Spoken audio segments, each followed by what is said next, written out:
ಇವತ್ತು ನಾನು ಮಾಡ್ತಾ ಇರುವಂಥ ಒಂದು ರೆಸಿಪಿ ಶಕ್ತಿವರ್ಧಕ ಅಂತಂದರೆ ತಪ್ಪಾಗಲಿಕ್ಕಿಲ್ಲ. ಹೆಣ್ಣು ಮಕ್ಕಳಿಗೆ ಋತುಮತಿಯಾದಾಗ, ಬಾಣಂತಿಯರಿದ್ದಾಗ, ಹಾಗೆಯೇ ಪ್ರತಿದಿನ ಕೂಡ ಒಂದು ಲಡ್ಡನ್ನು ತಿನ್ನೋದ್ರಿಂದ ತುಂಬಾ ಒಳ್ಳೆಯದು. ಬೋನ್ಸ್ ತುಂಬ ಚೆನ್ನಾಗಿ ಸ್ಟ್ರೆಂತ್ ಬರುತ್ತೆ. ಹಾಗೆ ಬ್ಲಡ್ ಏನಿದೆ ಅದು ಪ್ಯೂರಿಫೈ ಆಗುತ್ತೆ, ಇಂಪ್ರೂವ್ ಆಗುತ್ತೆ, ಮತ್ತು ಮಕ್ಕಳಿಗೆ ಶಕ್ತಿ ಹೆಚ್ಚುತ್ತೆ. ಇವಾಗಂತೂ ತುಂಬ ಅರ್ಲಿಯಾಗಿ ಋತುಮತಿಗಳಾಗಿರುವಂತಹ ಹೆಣ್ಣು ಮಕ್ಕಳಿಗೆ ಪ್ರತಿದಿನ ಕೂಡ ಈ ಒಂದು ಶಕ್ತಿವರ್ಧಕವಾದಂತಹ ಲಡ್ಡನ್ನು ಕೊಡಲೇಬೇಕು. ಸೊ ಬನ್ನಿ ಇವತ್ತು ಹೇಗೆ ಮಾಡೋದು ಅಂತ ನೋಡ್ಕೊಂಬರೋಣ. ನಾನಿಲ್ಲಿ ಸೀಡ್ಸು ಮತ್ತು ನಟ್ಸ್ಗಳನ್ನ ಹಾಕಿ ಮಾಡಿದ್ದೀನಿ. ತುಂಬ ರುಚಿಯಾಗಿರುತ್ತೆ. ಮಕ್ಕಳಿಗೆ ಬೇರೆ ತರಹದ ಜಂಕ್ ಫುಡ್ಗಳನ್ನು ತಂದು ತಿನ್ನಿಸೋದನ್ನು ಬಿಟ್ಟು ಈ ಥರ ಮನೆಯಲ್ಲೇ ಮಾಡಿ ಕೊಡೋದ್ರಿಂದ ಮಕ್ಕಳುಗಳು ಕೂಡ ಆರೋಗ್ಯವಾಗಿ ಇರ್ತವೆ ಅಂತ ಹೇಳಬಹುದು. ಸೊ ಈಗಿನ ಹೆಣ್ಣು ಮಕ್ಕಳು ಬೇಗನೆ ವಯಸ್ಸಿಗೆ ಬರೋದ್ರಿಂದ ಹೆಣ್ಣು ಮಕ್ಕಳಿಗೆ ಪ್ರತಿದಿನ ಈ ಒಂದು ಲಡ್ಡನ್ನು ಕೊಡೋದ್ರಿಂದ ಸೊಂಟಕ್ಕೆ ಬಲ ಬರುತ್ತೆ, ಮೂಳೆಗಳು ಗಟ್ಟಿಯಾಗ್ತವೆ ಅಂತ ಹೇಳ್ತಾರೆ. ಹಾಗೆ ಈ ರೀತಿಯಾದಂತಹ ಈ ಒಂದು ಪಂಪ್ಕಿನ್ ಬೀಜಗಳಾಗಿರಬಹುದು ಮತ್ತು ಸೂರ್ಯಕಾಂತಿ ಬೀಜಗಳು ಎಲ್ಲವೂ ಕೂಡ ಈಗ ನಿಮಗೆ ಎಲ್ಲ ಅಂಗಡಿಗಳಲ್ಲೂ ಕೂಡ ಅವೈಲಬಲ್ ಇರುತ್ತೆ. ಸೊ ಹತ್ತಿರದಲ್ಲಿರುವಂತಹ ಸೂಪರ್ ಮಾರ್ಕೆಟ್ಗಳಲ್ಲಿ ನಿಮಗೆ ಯಾವ ಒಂದು ಸೀಡ್ಸ್ ಬೇಕು, ನಟ್ಸ್ ಬೇಕು ಎಲ್ಲವೂ ಕೂಡ ಸಿಗುತ್ತೆ.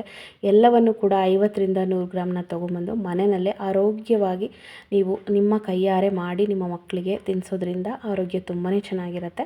ಸೊ ಬನ್ನಿ ಹೇಗೆ ಮಾಡೋದು ಅಂತ ನೋಡೋಣ. ನಾನಿಲ್ಲಿ ಬಾದಾಮಿ, ಗೋಡಂಬಿ ಹಾಗೆ ಒಣ ದ್ರಾಕ್ಷಿ ಏನಿದೆ ಇಷ್ಟನ್ನು ಕೂಡ ಚಿಕ್ಕದಾಗಿ ಕಟ್ ಮಾಡ್ಕೊಂಡಿದ್ದೀನಿ. ಅದನ್ನು ತುಪ್ಪ ಹಾಕಿ ಹುರ್ಕೋತಾ ಇದ್ದೀನಿ.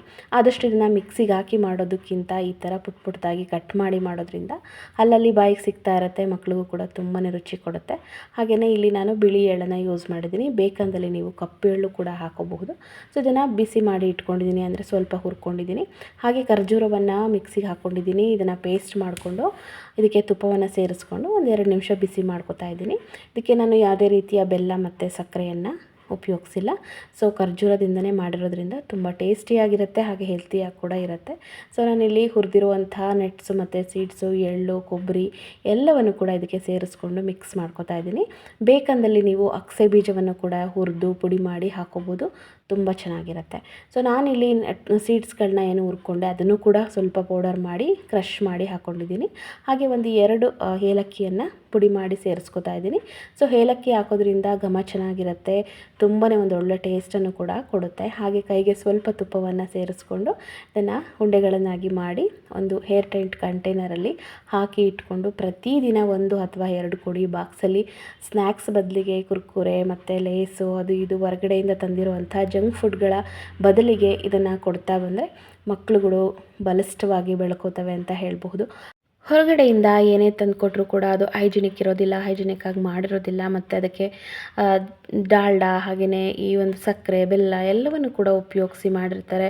ಸೊ ಹಾಗಾಗಿ ಮನೆಯಲ್ಲಿ ಮಕ್ಕಳಿಗೆ ಮಾಡಬೇಕು ಅಂತ ಅಂದಾಗ ನಾವು ಮನೆಯಲ್ಲೇ ಸ್ವಲ್ಪ ಒಂದು ಅರ್ಧ ಗಂಟೆ ಅಥವಾ 1 ಗಂಟೆ ಟೈಮನ್ನು ಸ್ಪೆಂಡ್ ಮಾಡೋದ್ರಿಂದ ಒಂದು ಒಳ್ಳೆಯ ರುಚಿಕರವಾದಂತಹ ಲಡ್ಡನ್ನು ಮನೆಯಲ್ಲೇ ಮಾಡ್ಕೋಬಹುದು. ಈ ಒಂದು ವಿಡಿಯೋ ನಿಮಗೆಲ್ರಿಗೂ ಕೂಡ ಹೆಲ್ಪ್ಫುಲ್ ಆಗಿದೆ ಅಂತ ಕೂಡ ಭಾವಿಸ್ತೀನಿ. ವಿಡಿಯೋ ಇಷ್ಟ ಆದರೆ ಆದಷ್ಟು ಲೈಕ್ ಮಾಡಿ, ಶೇರ್ ಮಾಡಿ. ಇನ್ನೂ ಸಬ್ಸ್ಕ್ರೈಬ್ ಮಾಡದೆ ವೀಕ್ಷಣೆ ಮಾಡ್ತಾಯಿದ್ರೆ ಸಬ್ಸ್ಕ್ರೈಬ್ ಮಾಡ್ಕೊಳ್ಳಿ. Thank you.